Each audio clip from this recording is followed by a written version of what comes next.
नमो नमः।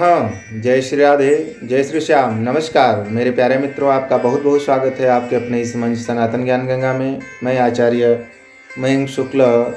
आज हम चर्चा करेंगे कुंडली के द्वादस्थ भावों की। जैसे कि चर्चा हो रही है, आज हम उसके अंतिम भाव की चर्चा करेंगे, जिसको द्वादश भाव कहते हैं, जिसको व्यय भाव कहते हैं। कुंडली में, जन्मांक चक्र में यह भाव अंतिम भाव है और अपनी बहुत महत्वपूर्ण भूमिका निभाता है। जन्म लग्न में होता है और मृत्यु और वृद्धावस्था द्वादश भाव में होती है। सभी घूमते हुए द्वादश भाव तक जाना है, तो अब द्वादश भाव की चर्चा करेंगे। तो ये व्यय का भाव है और आपकी वृद्धावस्था कैसे बीतेगी ये भी बताता है कुंडली का अंतिम जो यह भाव है, द्वादश भाव, जिसको 12th हाउस कहते हैं। आप किस मार्ग से आपका धन जाएगा।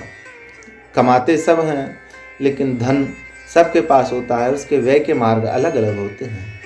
तो व्यय के विषय में संपूर्ण रूप से बताता है आपका 12th हाउस।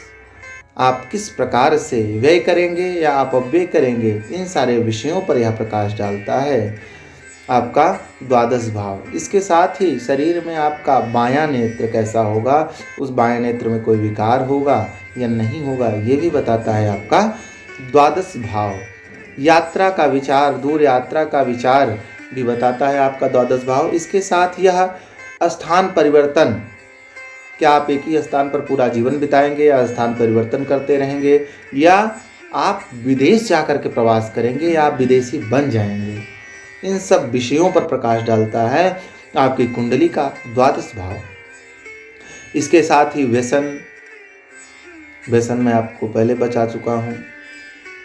दारू, गांजा, भांग, शराब इत्यादि को व्यसन कहते हैं। जितने भी मादक पदार्थ हैं उनको व्यसन कहते हैं। आप व्यसन में संलिप्त होंगे या उससे निर्लिप्त रहेंगे, ये सब आपका द्वादश भाव बताता है। इसके आगे बढ़ने पर द्वादश भाव के द्वारा ही आपके आचरण और दुराचरण को भी निर्धारित किया जाता है। आप आचरणवान होंगे या दुराचरण करने वाले होंगे, यह भी आपका 12वां घर बताता है।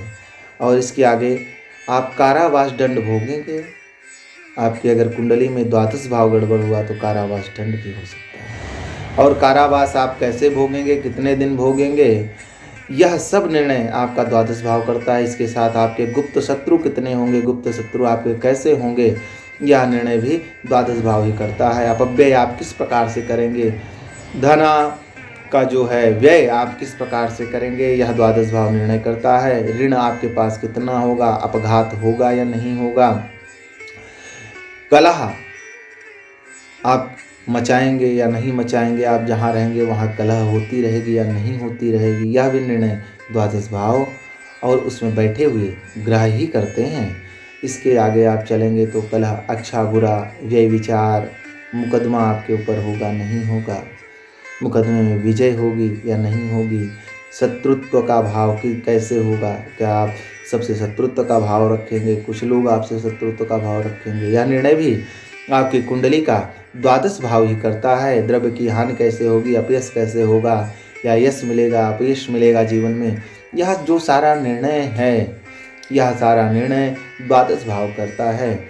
विशेष रूप से व्यय और स्थान परिवर्तन का भी निर्णय, और विदेश यात्रा का निर्णय, विदेश प्रवास का निर्णय, यह सारा निर्णय आपकी कुंडली के द्वादशस्थ ग्रह ही लेते हैं।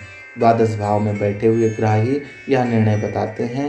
द्वादश भावों से इन विषयों पर निर्णय लिया जाता है। आपके द्वादश भाव से जो निर्णय मिलता है, मैंने आपको वह सब बता दिया है। आगे फिर अगले विषय को लेकर के हम मिलेंगे। तब तक के लिए जय श्री राधे, जय श्री श्याम।